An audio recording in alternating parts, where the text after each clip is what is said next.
Hey, everybody, and welcome back to the It's a Mind Game podcast. My name is Jade, and today I'm so delighted to be welcoming back the fabulous Claudia because it has been such a long time and I love our chats together. Welcome, my dear friend. Thank you, Jade. Overly excited to be here, like always. I'm always looking forward to chatting with you, and the podcast is one of the many excuses for the two of us to talk forever. I feel my cheeks hurting already just because I'm so excited to have a chat with you, and we've been chatting for the last 20 minutes anyway, but there's still not enough. But we're pretty excited about today's discussion because we want to talk about PCOS misdiagnosis and HA because it's actually a lot more common than what women realize. And a really good example is actually one of the ladies in our HA community that kind of fell into the community by accident. So I'm going to give a bit of a debrief as to her history, and then we can kind of talk about how everything come about, because I just feel like it's something that would be happening to a lot of women and they've got no idea because obviously you don't know what you don't know. And if you're not being adequately guided by medical professionals, it's really easy to fall into the same sort of traps. So essentially, B, let's call her B, she lost her period in May 2021, but that was the second time. So she originally lost it in 2019, had a few cycles, and then lost it again. At that point, when she first lost it, she was calorie counting and intermittent fasting. Then in 2021, she was walking and bike riding because the gyms were shut. So C lockdowns, we all know about that. Then in December 2021, still no period, gyms opened, training 7 days a week, still calorie counting, intermittent fasting, and training was always in the morning fasted. In April, so 4 months later, stopped calorie counting. So calories definitely increased, but was still, she says, slightly intermittent fasting. So I'm just reading notes that she's given us of our timeline, and was only going to the gym 4 to 5 days a week. Then in May, a month later, went and sought medical assistance, was diagnosed with PCOS, which I'm pretty sure was blood work and ultrasound. Went on a pill thing, which I'm pretty sure was Clomid, to get a withdrawal bleed. Nothing happened. Right. So I happened to put out a post on our gym that I work from in Essendon saying that I was going to do like a personal training pack, hormone cycling, pretty much programming to complement your cycle and any kind of cycle dysfunction. And thankfully, she sent me a DM going, oh my gosh, I just got diagnosed with PCOS. Like, I want to sort this out. I want to be functioning optimally, blah, blah, blah. Super excited to have her jump on board. Client intake form filled in, heard a little bit about her story. And obviously, as a PT mindset coach, I can't diagnose anything. But I'm just listening and hearing some red flags and suggested that she have a chat with you, Claudia. And thankfully, she was so receptive to having a chat with you, sharing some blood work, because needless to say, our dear friend, client B, got her period back within, I'm pretty sure it was 5 or 6 weeks of having a conversation with us and implementing a few little tweaks. And full disclosure on this situation as well is she got introduced to Claudia. She was still personal training with me. Training pretty much stayed the same, nutritional tweaks. And she's now had 3 recovery periods going on to 4 or 5. But just to highlight the severity of period dysfunction, PCOS diagnosis, by chance had a conversation with me who happens to know about HA, by chance was happy to talk to Claudia and learn a little bit more. And look at where we are now. We have a full cycle. Was it by chance though? Well, no, I say it was like perfectly aligned, but more by chance because it could have been so, like if that promo hadn't have been run or whatever else, it's so easy to go, oh, well, I've just got PCOS. Like it's so common. Okay, now I'm going to have irregular cycles. I'm going to have infertility issues. It's so easy to just kind of surrender to that diagnosis. Mm-hmm. And client B, as you named her, she was very receptive as well. So I remember that we had our first conversation and she was happy to implement all the changes from supplement, nutrition, training, sleeping, mindset.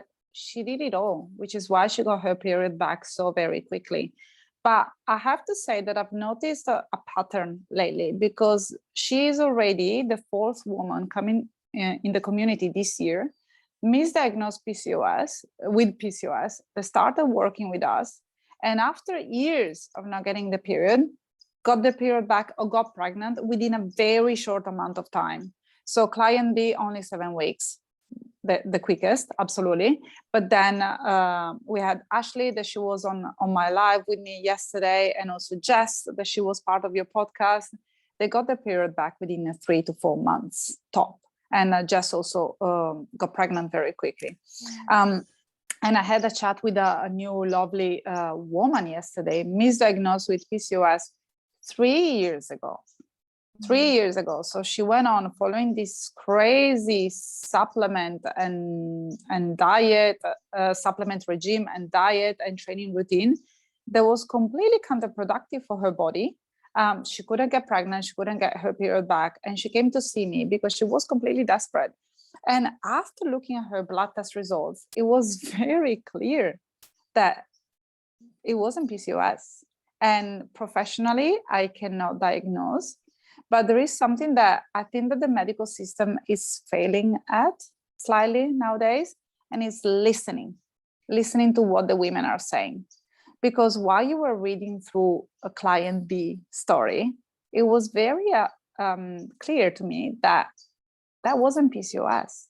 It wasn't the story of someone that was suffering from PCOS. And truth to be told, there are many different types of PCOS, and we have lots of slim women nowadays suffering from it, because unfortunately we live in a world where we are bombarded with pollutants and fake hormones from a very young age. But still, if someone has a past history of disorder behaviors, is training very often, has lost a dramatic amount of weight in a very short period of time, has done the fasting, well, that's not PCOS, unless the blood test, the ultrasound, and the physical appearances and the diet is telling you so. Did that make sense, or did I get you completely lost? No, that was a perfect explanation. And as you said, it's like there is definitely different forms of PCOS, and it's a condition to be monitored and worked on for optimal health. But it's just more, it's really important to determine whether you do fall into the PCOS category or you do fall into the HA category.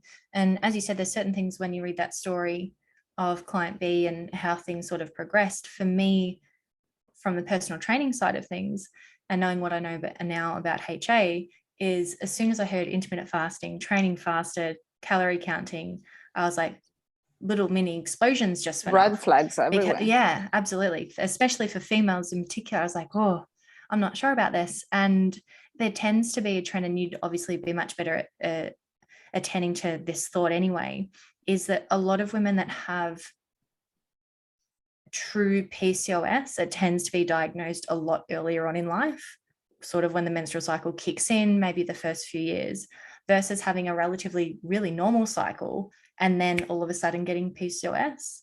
Can that, I guess, perhaps be a flag to look out for if someone isn't sure about what's going on? And probably that's a better question to lead to, is if someone's on the fence of going, well, I've been told I've got PCOS, but I hear this HA stuff, I don't know. What are some things that could prompt more questioning on what you could actually have? Well, first of all, I would encourage women that go and see a GP and ask for a diagnosis to ask the GP, why do you think that this PCOS? Why do you think that that's what I'm suffering from? And have you excluded everything else? Have you looked at my training routine? Do you want to know more about my weight, my relationship with food? Have you checked my thyroid? And also be open with your GP. Tell everything to your medical provider, how well you're sleeping, how stressed you are, because possibly your diagnosis is going to change like in the drop of a hat if you start sharing your story and be open without fearing the medical provider that ultimately is there to give you a service. So I feel that as women especially, we are still very scared of standing up in front of specialists, GPs, and people like that, professionals like that, which is really a pity, because they're there to give us a service, and to protect us and to help us through our hurdle. So take advantage of your 15 minutes consult. If you're unsure, book in a 30 minutes consult. You know, go to a bulk billing clinic, bring your ultrasound, your blood test results, and start asking questions. And be quite, if you want to sound like a broken record, please do so. Ask the same question over and over again until you feel completely confident by the time that you leave the doctor room, basically.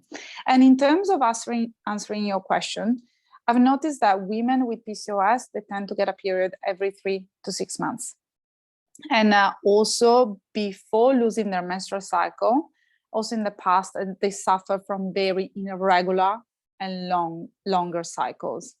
Women with hypothalamic amenorrhea, they tend to have normal or long cycle until they lose it completely for an extended period of time, which is normally above the 6 months mark. The blood test results in terms of PCOS and hypothalamic amenorrhea, I know that we have discussed that on a previous podcast, and maybe you can connect this podcast to the previous one, so we are not going to repeat the same informations over and over again. But PCOS and hypothalamic amenorrhea, they look very different in terms of blood work, especially when it comes to LH, FSH, and the ratio between LH and FSH, and also androgens. Some women are diagnosed because of follicles in their ovary. And I think that we need a new term for PCOS, because PCOS stands for polycystic ovarian syndrome. And most women, especially if they're suffering from hypothalamic amenorrhea, they have polycystic ovaries, but they do not have PCOS. So what I'm trying to say here is, whenever you see a medical provider, bring all the information, bring all your questions, and and I would just take a pause at the moment, take a break, and just make sure that I've not completely lost track of your question, and if I'm still making sense.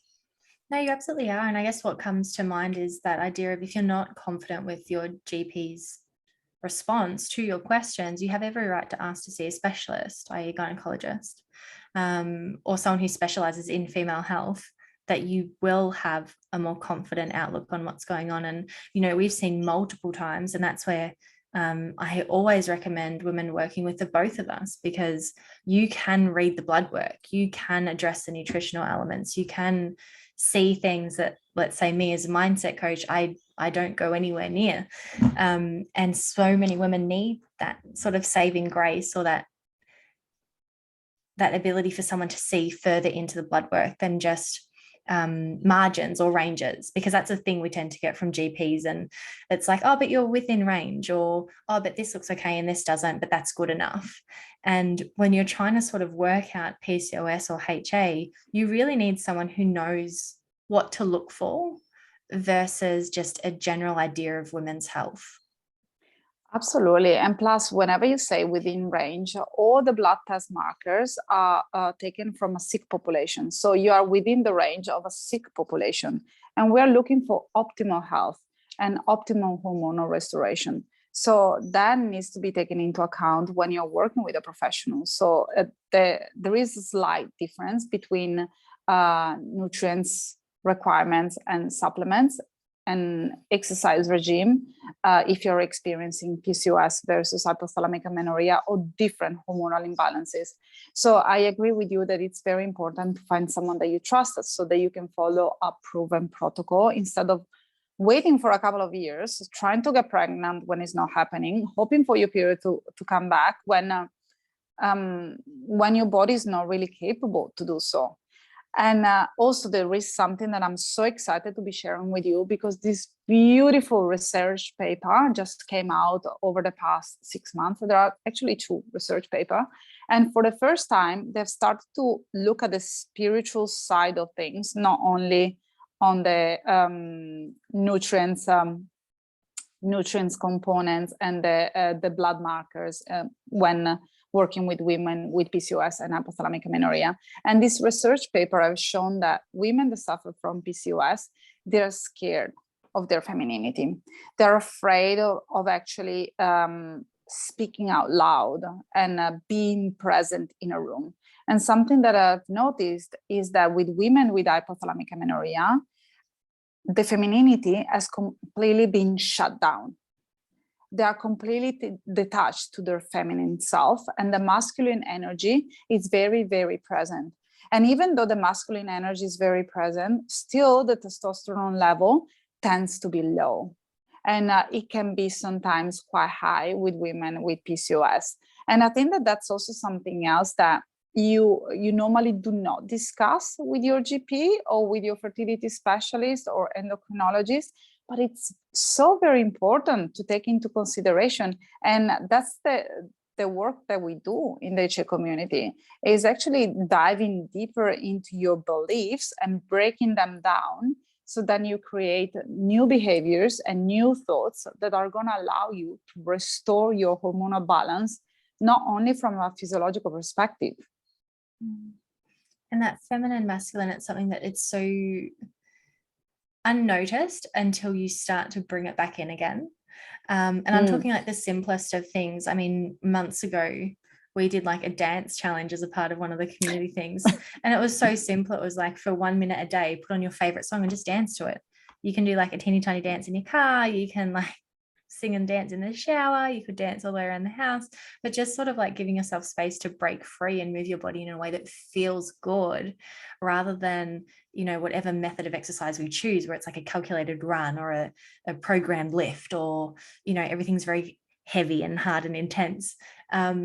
And it was so beautiful to see the response of, one, we're so lucky that everyone decided to join in and actually have some fun with it. And we'd post the songs that we'd listen to, and we'd sort of have a laugh at some of the really old ones. And we find some new music that maybe we'd never heard of before, and we've decided that we liked. But the feedback from everyone was like, oh my God, that was so much fun. Like, it felt so nice to just break free and to feel excited. And one of the women went on and booked I think it was a music festival concert tickets, because she started dancing. She's like, oh my gosh, like I miss that. It's been out of my life for so long. I just want to go out and have a dance. And there's something so therapeutic in that. Like, it's not just the fact that you dance to a song for 1 minute. It's the fact that you connected to that feminine energy. And if you really, really like the song, you really just let go. And that's such a powerful thing that often we don't even know we're missing in our lives. Well, you hit the nail in the head, because with women suffering from hypothalamic amenorrhea, fun is not even part of the picture. And there is so much controlling behaviors around the food and the training routine that there is not really that much space for fun. There is no space for spontaneity, which once again is something slightly different compared to women with PCOS. Women that suffer from PCOS, they're more receptive to changing their mindset, to changing their behaviors, because that controlling factor is not as strong as in women with hypothalamic amenorrhea. And mind you, there are different types of PCOS, and some women may be slightly overweight, some women may be extremely underweight, and they may present with insulin resistance, they may present with inflammation. So PCOS is just an umbrella term, and there are so many different imbalances that can happen at the same time. And I don't want to generalize. I just completely sidetracked because something popped up on my screen and just told me that I have only 20% left of power. And I was like, oh no, I really hope that I'm going to get to the end of the podcast. We talked way too much before starting the podcast. But yeah, so all I was trying to say is that if you have noticed that you have been controlling your behaviors around food and exercise, that's already an incredible red flag that maybe PCOS is not you, and there may be something else that needs to be addressed underneath. Yeah. And I guess because there's a few things you could sort of use as helpful information or feedback when sort of delegating your questions with your medical professional, which is that idea of, something you said earlier that was really powerful. It's women with PCOS tend to have always had sort of irregular cycles or longer cycles that happen to get either longer again, or the irregularity changes, or, you know, some common symptoms of PCOS, as well as the added facial hair or cystic acne. Like there's some pretty substantial symptoms that come alongside with some of those diagnoses, where HA tends to come in more aggressively on the cycle front, as in like, you've got a cycle, oh, no, you don't. I guess one thing I do find particularly scary about women being misdiagnosed with PCOS is one of the most common things that you Google for PCOS is weight gain, insulin resistance. And if you've got a woman with an eating disorder or exercise addiction who is afraid of body changes and they've been misdiagnosed with PCOS, and PCOS's fix or elixir, according to Dr. Google, is eating super clean every couple of hours, exercise a lot, it very much feeds into a mentality that perhaps isn't actually helpful to someone who's got HA, because rather than doing what you need to heal, you've just added in fear of weight gain, fear of body changes you can't control, and a ticket to say, go exercise as much as you want. It'll make it better. Yeah. And it's just like fuel on the fire. And you're following a protocol that is completely disruptive to your own ecosystem. On top of it, that's a very old story.